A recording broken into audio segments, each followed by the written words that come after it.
எல்லாருக்கும் வணக்கம். இந்த வீடியோவில் நான் காம்படிட்டிவ் ப்ரோக்ராமிங்கை பற்றி உங்களுக்கு எக்ஸ்பிளைன் பண்ண போகிறேன்.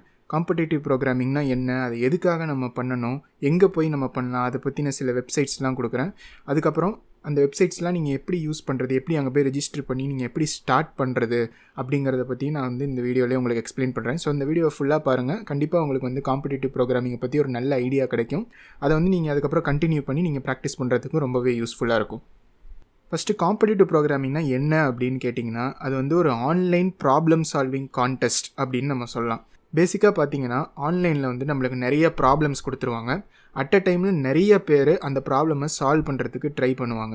ஸோ அந்த கொடுத்துருக்க டைமுக்குள்ளார யார் அதிகமான ப்ராப்ளம் சால்வ் பண்ணுறா, ஒரே மாதிரியே ப்ராப்ளம் சால்வ் பண்ணியிருந்தாங்கன்னா யார் கம்மியான டைமில் சால்வ் பண்ணுறா அப்படிங்கிறதெல்லாம் டெஸ்ட் பண்ணி அதை பேஸ் பண்ணி அவங்களுக்கு ரேங்க் கொடுப்பாங்க. நிறைய ப்ரைஸஸ்லாம் அனௌன்ஸ் பண்ணுவாங்க ஆன்லைன்லேயே. ஸோ இதுதான் காம்படிட்டிவ் ப்ரோக்ராமிங் அப்படின்னு நம்ம சொல்லுவோம். இப்போ காம்படிட்டிவ் ப்ரோக்ராமிங்லாம் நான் எதுக்கு பண்ணணும் அப்படின்னு நீங்கள் யோசிக்கலாம். யூஸ்வலாக நம்ம டேட்டா ஸ்ட்ரக்சர் அண்ட் ஆல்காரிதம்லாம் படித்தோம்னா ஜென்ரலாக நம்மளுக்கு தியரியாக தான் அதை சொல்லித்தராங்க. நம்ம ஸ்கூல்ஸ் அண்ட் காலேஜஸ்லலாம் பார்த்தீங்கன்னா அதெல்லாம் எதுக்காக நம்ம படிக்கணும் அப்படின்னு நீங்கள் யோசித்து பார்த்தீங்கன்னா, நீங்கள் லேட்டராக ஏதாவது ஒரு கம்பெனிலேயோ இல்லை நீங்களே ஏதாவது ப்ராஜெக்ட்ஸில் ஒர்க் பண்ணும்போது உங்களுக்கு ஏதாவது ஸ்பெசிஃபிக் ப்ராப்ளம்ஸ்லாம் வரும் அந்த இடத்துல சால்வ் பண்ணுற மாதிரி.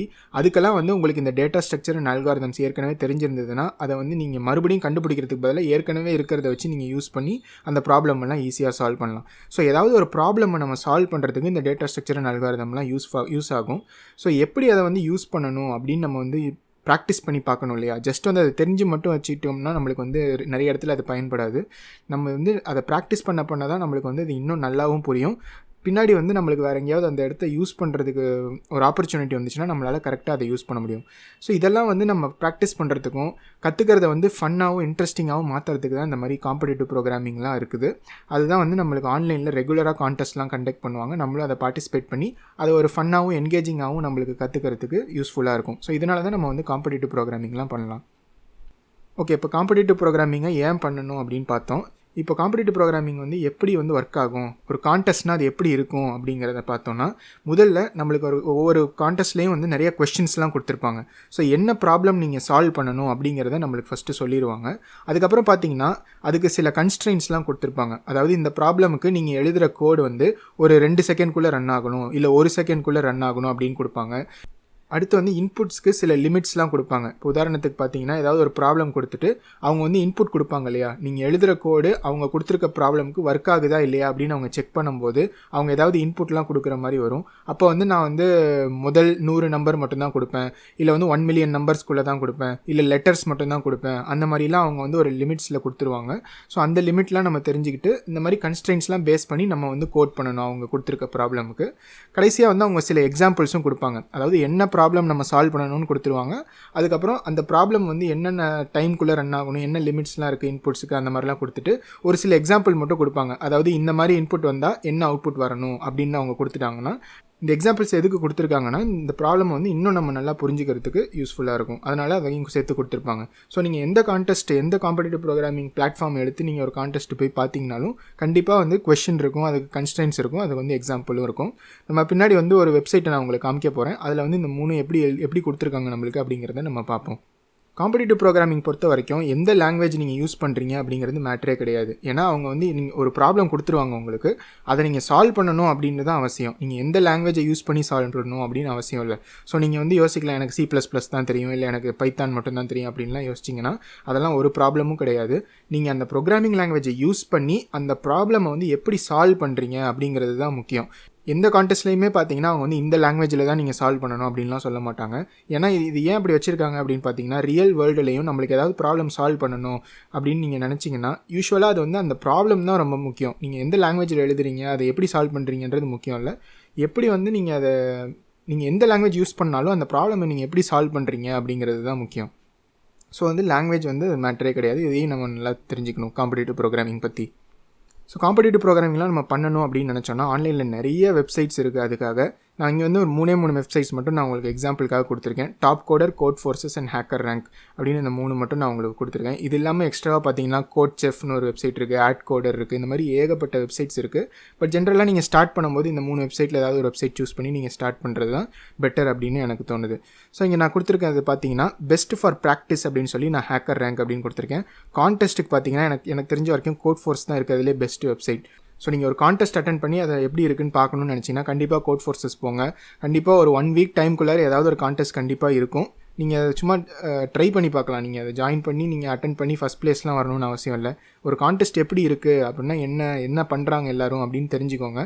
அதை வந்து நீங்கள் ட்ரை பண்ணி பார்க்கலாம். இப்போ வந்து நான் உங்களுக்கு இந்த Codeforces வெப்சைட்டை எப்படி யூஸ் பண்ணுறது அப்படின்னு நான் உங்களுக்கு எக்ஸ்பிளைன் பண்ணுறேன். இப்போ பார்த்தீங்கன்னா நான் codeforces.com அப்படின்னு URL டைப் பண்ணி நான் Codeforces வெப்சைட்டுக்கு வந்திருக்கேன்.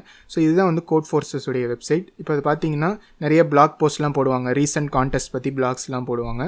இங்கே ரைட் சைடில் பார்த்தீங்கன்னா பே அட்டென்ஷன் அப்படின்னு இருக்குது இல்லையா, இங்கே தான் வந்துட்டு உங்களுக்கு நெக்ஸ்ட் கான்டெஸ்ட் எப்போ அப்படின்றதெல்லாம் சொல்லுவாங்க. இப்போ இங்கே பார்த்தீங்கன்னா நான் ரெக்கார்ட் பண்ணுற டைமில் இன்னும் 3 டேஸில் வந்து ஒரு கான்டெஸ்ட் வந்து இவங்க வச்சுருக்காங்க. அப்புறம் பார்த்தீங்கன்னா டாப் ரேட்டட் யூசர்ஸ்லாம் இருக்காங்க. ஸோ இவங்கெல்லாம் தான் வந்து இந்த வெப்சைட்லேயே ஹையஸ்ட் ரேட்டட் கோடர்ஸாக இருக்காங்க. ஸோ நிறைய கான்டெஸ்ட் அட்டென்ட் பண்ணி இவங்களாம் வந்து ஃபஸ்ட் ப்ளேஸில் இருக்காங்க. ஸோ பென் கியூ அப்படின்றவர் தான் ஃபஸ்ட் ப்ளேஸில் இருக்கார். டூரிஸ்ட் அப்படின்னு ஒரு அக்கௌண்ட்டில் இருக்கவங்க செகண்ட் ப்ளேஸில் இருக்காங்க. ஸோ இந்த மாதிரி வந்து ரேட்டிங்ஸ்லாம் வந்து உங்களுக்கு கொடுப்பாங்க. ஸோ நீங்கள் இந்த வெப்சைட் வந்தோடனே ரெஜிஸ்டர் பண்ணுறதுக்கு மேலே வந்து என்டர் ரெஜிஸ்டர்னு 2 ஆப்ஷன் இருக்குது உங்களுக்கு. ஸோ நீங்கள் ரெஜிஸ்டரை கிளிக் பண்ணிக்கோங்க. ரெஜிஸ்டரை கிளிக் பண்ணிங்க அப்படின்னா உங்களுக்கு வந்து ரெஜிஸ்டர் பண்ணுறதுக்கு சில ஆப்ஷன்ஸ்லாம் கொடுத்துருக்காங்க இல்லையா. நீங்கள் டேரெக்டாக இதெல்லாம் டைப் பண்ணி இமெயில் பாஸ்வேர்டு இதெல்லாம் கொடுத்து நீங்கள் பண்ணலாம். இல்லைனா நீங்கள் மேலே வந்து ஜிமெயில், ஃபேஸ்புக் ஆர் ஐசிபிசி அக்கௌண்ட்டை யூஸ் பண்ணி பண்ணலாம். ஸோ நான் வந்து ஜிமெயில் அக்கௌண்ட்டை யூஸ் பண்ணி டேரெக்டாக இந்த வெப்சைட்டில் ரெஜிஸ்டர் பண்ணிக்கலான் இருக்கேன். நீங்கள் வந்து அப்படி பண்ணலாம். இல்லைனா நீங்கள் கொடுக்க வேணாம்னு நினச்சிங்கன்னா டேரெக்டாக உங்கள் இமெயில் பாஸ்வேர்டு இங்கே டைப் பண்ணி நீங்கள் வந்து ரெஜிஸ்டர் பண்ணிக்கலாம். ஸோ இப்போ நான் ஜிமெயிலில் கிளிக் பண்ணுறேன். எனக்கு வந்து எந்த அக்கௌண்ட்டுன்னு கேட்குது. நான் வந்துட்டு csintamil42@gmail.com செலக்ட் பண்ணி நான் வந்து ஒரு அக்கௌண்ட்டை க்ரியேட் பண்ணிக்கிறேன் Codeforcesல. ஸோ நான் பாஸ்வேர்டு வந்து டைப் பண்ணிக்கிறேன். ஸோ இப்போ வந்து நம்ம Codeforces வெப்சைட்டில் ரெஜிஸ்டர் பண்ணிட்டோம். இப்போ நான் மறுபடியும் ஹோம் பேஜுக்கு போயிடுறேன். இப்போ நம்ம லாகின் பண்ணுறதுக்கு முன்னாடி நம்ம கொடுத்த இமெயிலை வந்து ஃபஸ்ட்டு வெரிஃபை பண்ணணும். ஸோ உங்களோட இமெயில் ஐடிக்கு போய்ட்டு நீங்கள் ஒரு இமெயில் வந்திருக்கும் Codeforcesலேருந்து, அதை வச்சு நீங்கள் வெரிஃபை பண்ணிக்கோங்க. நானும் இப்போ அதை பண்ணிடுறேன். இப்போ உங்கள் அக்கௌண்ட்டை நீங்கள் வெரிஃபை பண்ணி முடிச்சது வந்ததுக்கப்புறம் Codeforces பார்த்தீங்கன்னா உங்களுக்கு லாகின் ஆகிருக்கும். உங்களுடைய அக்கௌண்ட் வந்து மேலே இங்கே காமிக்கும். வேணும்னா நீங்கள் லாக் அவுட் பண்ணிக்கலாம் எல்லா வேலையெல்லாம் முடிச்சதுக்கப்புறம். இப்போ வந்து நம்ம ஒரு அக்கௌண்ட்டை க்ரியேட் பண்ணிட்டோம் Codeforcesல. இப்போ நீங்கள் வந்து இந்த வெப்சைட்டில் என்னெல்லாம் பண்ணலாம் அப்படிங்கிறத நான் உங்களுக்கு எக்ஸ்பிளைன் பண்ணுறேன். இங்கே மேலே பார்த்தீங்கன்னா கான்டெஸ்ட் அப்படின்னு ஒரு ஆப்ஷன் இருக்குது இல்லையா, அதை நீங்கள் கிளிக் பண்ணிங்க அப்படின்னா உங்களுக்கு வந்து லேட்டஸ்ட்டாக நடந்த கான்டெஸ்ட்லாம் காமிக்கும் கீழே. ஸோ இங்கே வந்துட்டு கான்டெஸ்ட் ஹிஸ்ட்ரி அப்படின்னு போட்டு லேட்டஸ்ட்டாக இப்போ என்னென்னலாம் கான்டெஸ்ட் நடந்திருக்கு ரீசெண்ட் டைமில் அப்படிங்கிறத வந்து இங்கே காமிக்கிறாங்க. நெக்ஸ்ட் வந்து அப்கமிங் கான்டெஸ்ட், அடுத்து என்னென்னலாம் கான்டெஸ்ட் நடக்க போகுது, என்னென்னைக்கு நடக்க போகுது அப்படின்றதெல்லாம் இங்கே காமிக்கிறாங்க. ஸோ 3 டேஸில் ஒரு கான்டெஸ்ட் இருக்குது, 6 டேஸில், 7 டேஸில் இந்த மாதிரிலாம் கான்டெஸ்ட் இருக்குது. ஸோ உங்களுக்கு வேணுங்கிற கான்டெஸ்ட்டை வந்து நீங்கள் ரெஜிஸ்டர் பண்ணி அட்டென்ட் பண்ணலாம். இப்போ ஒரு கான்டெஸ்ட்னால் எப்படி இருக்கும் அப்படின்றத நம்ம பார்க்குறதுக்கு நான் இங்கே கீழே வந்து பழைய கான்டெஸ்ட் ஒன்று வந்து ஓப்பன் பண்ணி உங்களுக்கு காமிக்கிறேன். இப்போ பார்த்தீங்கன்னா நான் கீழே வந்திருக்கேன். கான்டெஸ்ட் ஹிஸ்ட்ரி அப்படின்னு இங்கே இருக்குது. இங்கே வந்து Codeforces அரவுண்ட் 729 அப்படின்னு இருக்குது இல்லையா. இங்கே வந்து நான் என்டரை கிளிக் பண்ணேன் அப்படின்னா நம்மளுக்கு வந்து அந்த கான்டெஸ்ட்டோடைய பேஜ் ஓப்பன் ஆகிடும். ஸோ இதுதான் வந்து நீங்கள் ஒரு கான்டெஸ்ட் அட்டென்ட் பண்ணும்போது இப்படி தான் உங்களுக்கு இருக்கும். இங்கே வந்துட்டு பார்த்தீங்கன்னா உங்களுக்கு வந்து நிறைய ப்ராப்ளம்ஸ் கொடுத்துருக்காங்க. ஸோ இந்த கான்டெஸ்ட்டில் பார்த்தீங்கன்னா அவங்க 6 ப்ராப்ளம் கொடுத்துருக்காங்க சால்வ் பண்ணுறதுக்கு. ஒரு ப்ராப்ளமே நீங்கள் சால்வ் பண்ணலாம் எப்படி வேணும்னாலும். ஸோ ஸ்டார்டிங் ABC அப்படின்னு கொடுத்துருக்காங்க. ஸோ ஸ்டார்டிங்கில் பார்த்தீங்கன்னா A ப்ராப்ளம், B ப்ராப்ளம் கொடுத்துருக்காங்க இல்லையா. ஸோ இது வந்து ஆர்டர் ஆஃப் டிஃபிகல்ட்டி படி அவங்க வந்து கொடுத்துருப்பாங்க. ஸோ A ப்ராப்ளம் தான் இருக்கிறதுலே ஈஸியான ப்ராப்ளமாக இருக்கும். B ப்ராப்ளம் வந்து அதோட கொஞ்சம் கஷ்டமாக இருக்கும். C வந்து அதோட கொஞ்சம் கஷ்டமாக இருக்கும். ஸோ அந்த மாதிரி ஒரு ஆர்டரில் அவங்க கொடுத்துருப்பாங்க. இப்போ நீங்கள் ஒரு ப்ராப்ளமை சால்வ் பண்ணணும் அப்படின்னு நினச்சிங்கன்னா எந்த ப்ராப்ளமை சால்வ் பண்ணணும்னு நினைக்கிறீங்களோ அதை வந்து நீங்கள் கிளிக் பண்ணலாம். ஸோ இப்போ நான் உதாரணத்துக்கு இந்த A ப்ராப்ளமை நான் உங்களுக்கு கிளிக் பண்ணி காமிக்கிறேன். இப்போ ஒரு ப்ராப்ளம் கிளிக் பண்ணோன்னா நம்ம முன்னாடியே பார்த்த மாதிரி என்னெல்லாம் அந்த ப்ராப்ளமில் இருக்கும் அப்படிங்கிறத இந்த இடத்துல நம்ம பார்க்கலாம். ஸோ நம்ம ஃபஸ்ட்டு என்ன சொன்னோம், அந்த ப்ராப்ளமில் நீங்கள் என்ன சால்வ் பண்ணணும் அப்படின்னு கொடுத்துருப்பாங்க அப்படின்னு சொன்னோம் இல்லையா.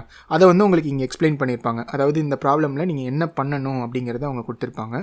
அடுத்து வந்து உங்களுக்கு ப்ராப்ளமுடைய கன்ஸ்ட்ரெயின்ஸ் எல்லாம் கொடுத்துருப்பாங்கன்னு சொன்னோம் இல்லையா. அதை பார்த்தீங்கன்னா இங்கே கொடுத்துருக்காங்க.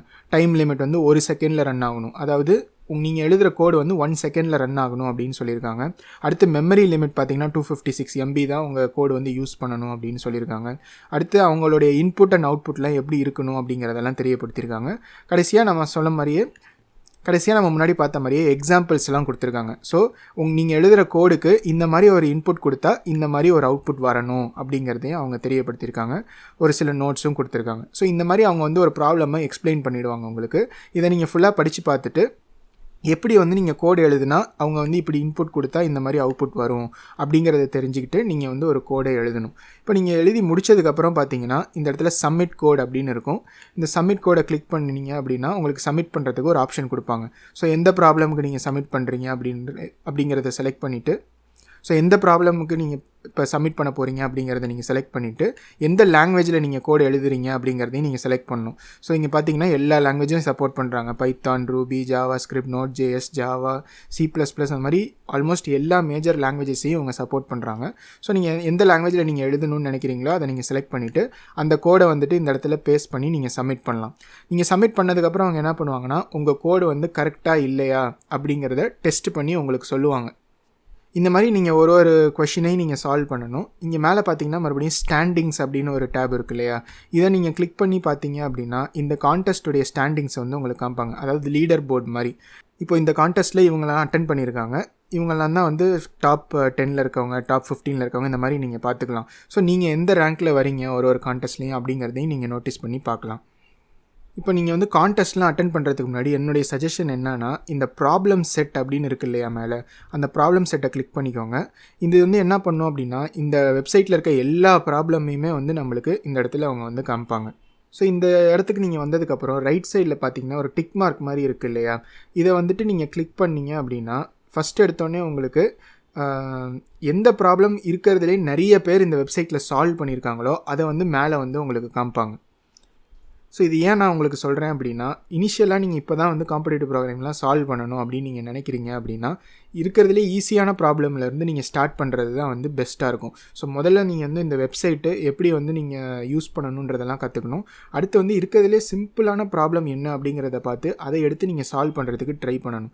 ஸோ இதனால் இந்த ப்ராப்ளம் செட்டுக்கு வந்ததுக்கப்புறம் இந்த டிக் மார்க்கை நீங்கள் ஒரு வாட்டி கிளிக் பண்ணினீங்க அப்படின்னா இருக்கிறதுலே எந்த ப்ராப்ளம் வந்து அதிகமாக சால்வ் பண்ணியிருக்காங்களோ அந்த ஆர்டரில் வந்து உங்களுக்கு இப்போ வந்து ப்ராப்ளம்ஸை காமிக்கும். ஸோ இப்போ இந்த வாட்டர் மெலன் அப்படின்னு ஒரு ப்ராப்ளம் கொடுத்துருக்காங்க இல்லையா, இதுதான் வந்து இந்த வெப்சைட்லேயே இருக்கிறதுலேயே அதிகமான பேர் சால்வ் பண்ணியிருக்காங்க. ஸோ மோஸ்ட்லி இது வந்து கொஞ்சம் ஈஸியான ப்ராப்ளமாக தான் இருக்கும். அதனால் நீங்கள் அதை ஓப்பன் பண்ணி அந்த ப்ராப்ளம் என்ன அப்படிங்கிறத பார்த்து நீங்கள் அதை சால்வ் பண்ணுறதுக்கு ட்ரை பண்ணலாம். ஸோ இந்த ப்ராப்ளமை நீங்கள் படித்து பார்த்தீங்க அப்படின்னா இதில் என்ன சொல்லியிருக்காங்க அப்படிங்கிறது நீங்கள் ஃபஸ்ட்டு புரிஞ்சுக்கணும். இப்போ நான் அந்த ப்ராப்ளம் படித்ததுலேருந்து எனக்கு என்ன புரிஞ்சுன்னா, W அப்படிங்கிற ஒரு வெயிட்டில் ஒரு வாட்டர் மெலனை அவங்க வாங்குகிறாங்க. அந்த வாட்டர் மெலனை வந்துட்டு 2ஆக பிரிக்கணும் அப்படின்னு நினைக்கிறாங்க. 2ஆக பிரித்ததுக்கப்புறம் அந்த மீதி இருக்க ரெண்டுமே வந்து ஈவன் நம்பராக இருக்கணும் அப்படிங்கிறதையும் இவங்க சொல்கிறாங்க. ஸோ இப்போ அவங்க கொடுத்துருக்க எக்ஸாம்பிளை பார்த்தீங்கன்னா 8 அப்படின்னு இன்புட் கொடுத்துருக்காங்க. நம்மளுக்கு ஆன்சர் வந்து எஸ்ன்னு கொடுத்துருக்காங்க. அது ஏன் அப்படிங்கிறத இங்கே கீழே எக்ஸ்பிளைன் பண்ணியிருக்காங்க. இங்கே பார்த்தீங்கன்னா 8 அப்படிங்கிற நம்பரை 2 and 6 நம்ம பிரிக்கலாம், இல்லாட்டி 4 and 4 நம்ம பிரிக்கலாம். ஸோ நம்மளுக்கு 2 எக்ஸாம்பிள் கொடுத்துருக்காங்க. அதை வந்து எப்படி 2ஆக பிரிக்கிறது, அந்த ரெண்டையுமே வந்து எப்படி ஈவன் நம்பராக ஆக்குறது அப்படின்னு. ஸோ நம்மளுக்கு 8 கிலோஸ் இருக்க ஒரு வாட்டர் மெலனை 2 and 6 கிலோஸாக நம்ம பிரிக்கலாம், இல்லாட்டி 4 and 4 கிலோஸாக நம்ம பிரிக்கலாம். அதனால் வந்து ஆன்சர் எஸ் அப்படின்னு கொடுத்துருக்காங்க. ஸோ இப்போ நீங்கள் இதை யோசிச்சு பாருங்கள், என்ன மாதிரி நம்பர்ஸ்லாம் இருந்துச்சுன்னா நம்மளால் அது 2ஆக பிரிக்க முடியும், ரெண்டையுமே வந்து நம்மளால் ஈவன் நம்பரை ஆக்க முடியும் அப்படிங்கிறத நீங்கள் ஃபஸ்ட்டு யோசிச்சு பாருங்கள். அதுக்கப்புறம் என்ன இன்புட்லாம் கொடுத்துருக்காங்க அப்படிங்கிறத நீங்கள் பாருங்கள். இப்போ வந்து 1லேருந்து 100 வரைக்கும் தான் நம்மளுக்கு இன்புட் கொடுத்துருக்காங்க அப்படின்னு இவங்க சொல்லியிருக்காங்க இல்லையா. இப்போ இந்த ப்ராப்ளம் பார்த்தோன்னே எனக்கு என்ன தோணுது அப்படின்னா, ஃபஸ்ட்டு எல்லா ஈவன் நம்பருக்கும் இது ஒர்க் ஆகும் அப்படின்னு தோணுது. ஏன் அப்படின்னா, ஒரு ஈவன் நம்பர் கொடுத்தாங்க அப்படின்னா நீங்கள் வந்து ஒரு சைடில் வந்துட்டு 2 அப்படின்னு எடுத்துக்கலாம், இன்னொரு சைடில் வந்துட்டு அந்த நம்பர் -2 எடுத்துக்கலாம் இல்லையா. ஸோ இப்போ இந்த எக்ஸாம்பிளில் 8 பார்த்தோன்னா நம்ம ஒரு பக்கம் 2 எடுத்தோம்னா இன்னொரு பக்கம் 6 வரும். அதே மாதிரியே நீங்கள் எந்த ஈவன் நம்பர் எடுத்தாலும், அதாவது 10, 12, 100, 50 இந்த மாதிரி எந்த ஈவன் நம்பர் எடுத்திங்கனாலும் ஒரு சைடில் நீங்கள் 2 அப்படின்னு எடுத்திங்கன்னா இன்னொரு சைடில் வந்து மறுபடியும் உங்களுக்கு ஈவன் நம்பர் தான் வரும். அதனால் எந்த ஈவன் நம்பராக இருந்தாலும் அது ஒர்க் ஆகும். ஒரே ஒரு கேஸில் மட்டும் அது ஒர்க் ஆகாது. என்னன்னு ஃபஸ்ட்டு யோசிச்சு பாருங்கள். நான் சொல்கிறதுக்கு முன்னாடி நீங்களே அதை ஃபஸ்ட்டு யோசிச்சு பாருங்கள். அதுக்கப்புறம் இந்த வீடியோவை கண்டினியூ பண்ணி பாருங்கள். என்ன கேஸில் அது ஒர்க் ஆகாது அப்படின்னு பார்த்தீங்கன்னா, 2 அப்படிங்கிற நம்பருக்கு மட்டும் ஒர்க் ஆகாது. ஏன் 2க்கு ஒர்க் ஆகாதுன்னு பார்த்தீங்கன்னா, 2 வந்ததுக்கப்புறம் ஒரு 2 மட்டும் ஒரு சைடில் எடுத்துட்டிங்கன்னா இன்னொரு சைடில் எதுவுமே இருக்காது இல்லையா, இன்னொருத்தவங்களுக்கு வந்து எதுவுமே இருக்காது. ஆனால் அவங்க என்ன சொல்லியிருக்காங்க, each of the part should have a positive weight அப்படின்னு சொல்லியிருக்காங்க. ஸோ 2 சைட்லேயுமே வந்து அட்லீஸ்ட்டு ஒரு பாசிட்டிவ் நம்பர் இருக்கணும் அப்படின்னு சொல்லியிருக்காங்க. பட் 2 அப்படின்னு கொடுத்தாங்கன்னா நம்மளால் அதை 2ஆக பிரித்து 2 சைட்லேயும் ஈவன் நம்பராக வர வைக்க முடியாது. 2ன்னு கொடுத்தாங்கன்னா நம்ம 1 and 1 தான் பிரிக்க முடியும். அது ரெண்டுமே வந்து ஈவன் நம்பர் கிடையாது. அதனால் நம்மளுக்கு ஒர்க் ஆகாது. அடுத்து நம்ம என்ன யோசிக்கணும்னா, ஏதாவது ஒரு ஆட் நம்பருக்கு இது ஒர்க் ஆகுமா அப்படின்னு யோசிச்சு பாருங்கள். எனக்கு என்ன தோணுதுன்னா, எந்த ஆட் நம்பருக்கும் இது ஒர்க் ஆகாது. ஏன்னா நீங்கள் ஏதாவது ஒரு ஆட் நம்பர் எடுத்து அதிலேருந்து ஈவன் நம்பரை சப்ட்ராக்ட் பண்ணிங்கன்னா மறுபடியும் உங்களுக்கு ஆட் நம்பர் தான் வரும். இப்போ உதாரணத்துக்கு நீங்கள் 9 அப்படின்னு எடுத்துக்கிட்டிங்கன்னா அதுலேருந்து 2 நீங்கள் சப்ட்ராக்ட் பண்ணிங்கன்னா 7 அப்படின்னு வருது. ஸோ எந்த ஆட் நம்பரை நீங்கள் எடுத்தாலும் அதை வந்து 2ஆக பிரித்து ரெண்டையுமே வந்து ஈவனாக உங்களால் கொண்டு வரவே முடியாது. ஸோ இப்போ வந்து எனக்கு இந்த ப்ரோக்ராமுக்கு லாஜிக் தெரிஞ்சிருச்சு. அதனால் இதை வந்து நான் கோட் பண்ணி உங்களுக்கு நான் வந்து காமிக்கிறேன் எப்படி நீங்கள் சப்மிட் பண்ணலாம் அப்படின்னு. ஸோ நான் முன்னாடியே சொன்ன மாதிரி நீங்கள் மேலே போய்ட்டு இங்கே சப்மிட் அப்படின்னு ஒரு ஆப்ஷன் இருக்குது இல்லையா, அதை நீங்கள் கிளிக் பண்ணிவிட்டு நீங்கள் உள்ளார போனோடனே நீங்கள் எந்த ப்ராப்ளம் சப்மிட் பண்ண போகிறீங்க அப்படின்னு வந்துருச்சு.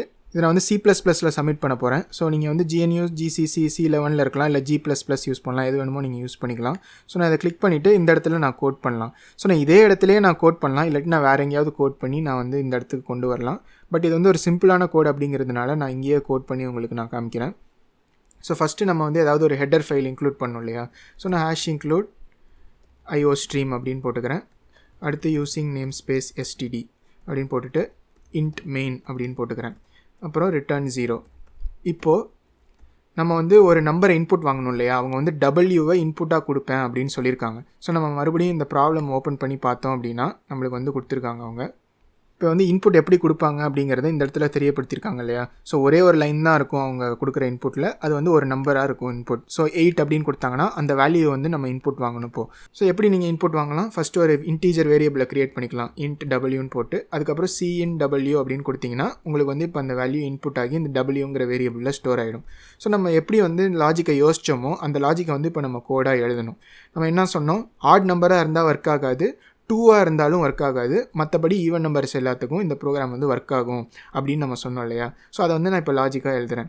இஃப் அப்படின்னு போட்டு W = 2ஆக இருக்கலாம், இல்லாட்டி ஆர் அப்படின்னு போட்டு W%2 = 1ஆக இருக்கலாம். ஸோ இது ரெண்டுக்கும் என்ன அர்த்தம் அப்படின்னு பார்த்தீங்கன்னா, W = 2ஆக இருந்தால் W அப்படிங்கிற இன்புட் வந்து 2ஆக இருக்கா இல்லையா அப்படின்னு செக் பண்ணுறோம். அப்படி இல்லைனா W வந்து ஆட் நம்பராக இருக்கா அப்படின்னு செக் பண்ணுறோம். ஸோ W mod 2 = 1 அப்படின்னு செக் பண்ணுறோம். இப்படி இருந்தால் நம்மளுக்கு வந்து ஆன்சர் நோன்னு வரணும் இல்லையா. அதனால் நான் cout no அப்படின்னு கொடுத்துக்கிறேன். எல்ஸ் அப்படின்னு போட்டு நான் cout yes அப்படின்னு கொடுத்துக்கிறேன். ஸோ இப்போ இது ஏன் அப்படின்னு பார்த்தீங்கன்னா இங்கே கொடுத்துருக்காங்க. So print yes if boys can divide the watermelon into 2 parts, இல்லாட்டினா no அப்படின்னு பிரிண்ட் பண்ண சொல்லியிருக்காங்க. அதுதான் நம்ம பண்ணியிருக்கோம் இங்கே. இப்போ நம்ம கோடை எழுதியாச்சு. இப்போ நீங்கள் இதை சப்மிட் பண்ணணும் அப்படின்னு நினச்சிங்கன்னா கீழே வந்து சப்மிட் அப்படின்னு ஒரு ஆப்ஷன் இருக்கும். ஸோ இப்போ இதை நீங்கள் கிளிக் பண்ணி பார்த்தீங்க அப்படின்னா நம்மளுக்கு இந்த கோடு வந்து சப்மிட் ஆகி ஒர்க் ஆகுதா இல்லையா அப்படிங்கிறத இந்த verdict அப்படின்னு காமிக்கிறாங்க இல்லையா, இந்த இடத்துல வந்து நம்மளுக்கு அதை தெரியப்படுத்துவாங்க. இப்போ பார்த்தீங்கன்னா நம்மளுக்கு அக்செப்டட் அப்படின்னு வந்துருச்சு பாருங்கள். அக்செப்டட் அப்படின்னா நம்ம கோடு வந்து ஒர்க் ஆகுது அப்படின்னு அர்த்தம். ஸோ அவங்க என்ன பண்ணுவாங்கன்னா நிறைய டெஸ்ட் கேஸ் போடுவாங்க. இந்த மாதிரி நம்மளுக்கு எக்ஸாம்பிளில் 8னா ஆன்சர் எஸ்ன்னு கொடுத்துருந்தாங்க இல்லையா, அது இல்லாமல் எக்ஸ்ட்ராவாக அவங்க வந்து நிறைய நம்பர்ஸ் போட்டு டெஸ்ட் பண்ணுவாங்க நம்ம கோடு வந்து ஒர்க் ஆகுதா இல்லையான்னு செக் பண்ணுறதுக்கு. அந்த மாதிரி அவங்க டெஸ்ட் பண்ணுற எல்லா கேஸ்லேயுமே உங்கள் கோடு ஒர்க் ஆச்சு அப்படின்னா இப்படி வந்து அக்செப்டட் அப்படின்னு அவங்க உங்களுக்கு சொல்லுவாங்க. இப்போ இந்த ஹேஷ் அப்படின்னு போட்டு ஒரு நம்பர் கொடுத்துருக்காங்க இல்லையா, இந்த நம்பரை கிளிக் பண்ணிங்கன்னா நீங்கள் சப்மிட் பண்ணதை வந்து உங்களுக்கு காமிப்பாங்க. இப்போ இந்த கோடை நீங்கள் சப்மிட் பண்ணியிருக்கீங்க. ஜட்ஜ்மெண்ட் ப்ரோட்டோகால் அப்படின்னு கீழே கொடுத்துருக்காங்க பாருங்கள். இதுதான் வந்து அவங்க உங்களுக்கு டெஸ்ட் பண்ணுறாங்க. ஸோ எக்ஸாம்பிளில் பார்த்தீங்கன்னா 8 அப்படின்னு இன்புட்டுக்கு வந்து ஆன்சர் வந்து எஸ்ன்னு வரணும், நம்மளுடைய அவுட்புட்டும் வந்து எஸ்ன்னு வந்திருக்கு. அதே மாதிரியே அவங்க வந்து நிறைய டெஸ்ட் கேஸ் போட்டு டெஸ்ட் பண்ணியிருக்காங்க. ஸோ 5 அப்படின்ற இன்புட்டுக்கு அவுட்புட் நோன்னு வருது, ஆன்சரும் வந்து நோ தான். ஸோ 4ங்கிற இன்புட்டுக்கு நம்மளுடைய கோடு வந்து எஸ்ன்னு அவுட்புட் சொல்லுது, ஆன்சரும் வந்து எஸ் தான். ஸோ இந்த மாதிரி அவங்க வந்து நிறைய டெஸ்ட் கேஸ் போட்டு டெஸ்ட் பண்ணதுக்கப்புறம் நம்ம கோடு கரெக்டு அப்படின்னு சொல்லியிருக்காங்க. ஸோ இப்படி தான் வந்து நீங்கள் ஒரு ப்ராப்ளமை வந்து ஒரு கோடை எழுதி நீங்கள் சப்மிட் பண்ண முடியும். இந்த மாதிரி நீங்கள் ப்ராக்டிஸ் பண்ணி பார்க்கலாம். இப்போ நீங்கள் மறுபடியும் ப்ராப்ளம் செட்டுக்கு போயிட்டு மறுபடியும் நான் சொன்ன மாதிரியே இந்த டிக் மார்க்கை கிளிக் பண்ணி நீங்கள் சார்ட் பண்ணிக்கிட்டீங்க அப்படின்னா உங்களுக்கு வந்து ஈஸியான ப்ராப்ளம்லாம் மேலே வந்துடும். இப்போ பார்த்தீங்கன்னா நம்ம சால்வ் பண்ண ப்ராப்ளம் வந்து க்ரீன் கலரில் காமிக்குது. இந்த மாதிரி நீங்கள் ஒவ்வொரு ப்ராப்ளமும் சால்வ் பண்ண டிஃபிகல்ட்டி வந்து உங்களுக்கு ஏறிக்கிட்டே போகும். ஸோ உங்களுடைய data structure, algorithm and problem solving skills எல்லாம் கொஞ்சம் கொஞ்சமாக இம்ப்ரூவ் ஆக ஆரம்பிக்கும். அதுவும் இல்லாமல் உங்களுடைய கோடிங் ஸ்கில்ஸும் இம்ப்ரூவ் ஆகும். ஏன்னா நம்ம லாஜிக் மட்டும் தெரிஞ்சால் நம்மளுக்கு வந்து யூஸ் கிடையாது இல்லையா, அதை வந்து நம்மளால் கோடாகவும் எழுத முடியணும். இதெல்லாம் பண்ணுறதுக்கு தான் நம்மளுக்கு காம்படிட்டிவ் ப்ரோக்ராமிங் ரொம்பவே யூஸ்ஃபுல்லாக இருக்கும். ஸோ கண்டிப்பாக இதை நீங்கள் ட்ரை பண்ணி பாருங்கள். Codeforces போய் ஒரு அக்கௌண்ட் ரெஜிஸ்டர் பண்ணிக்கோங்க. கண்டிப்பாக நீங்களும் இந்த மாதிரி ப்ராப்ளம்ஸ்லாம் சால்வ் பண்ணி பாருங்கள். ரொம்பவே உங்களுக்கு ஹெல்ப்ஃபுல்லாக இருக்கும். அவ்வளோதான் இந்த வீடியோவில் நான் சொல்ல வந்தது. உங்களுக்கு ஏதாவது இதில் சந்தேகங்கள் இருந்தால் கண்டிப்பாக கமெண்ட்ஸில் கேளுங்க, உங்களுக்கு நான் ஆன்சர் பண்ணுறேன். இந்த மாதிரி வேறு ஏதாவது எக்ஸ்பிளைன் வீடியோஸ் வந்து நான் பண்ணணும் அப்படின்னு நினச்சிங்கன்னா கமெண்ட்ஸில் தெரியப்படுத்துங்க. நான் பார்த்து எனக்கு டைம் இருக்கும்போது நான் இன்னொரு வீடியோ பண்ணுறேன். இந்த வீடியோ உங்களுக்கு பயனுள்ளதாக இருந்து பிடிச்சிருந்தா மறக்காமல் லைக் பண்ணுங்கள், சேனலுக்கும் சப்ஸ்கிரைப் பண்ணிக்கோங்க, உங்களுடைய ஃப்ரெண்ட்ஸ் அண்ட் ஃபேமிலிக்கும் இதை ஷேர் பண்ணுங்கள். நெக்ஸ்ட் வீடியோவில் உங்களை பார்க்குறேன். பை.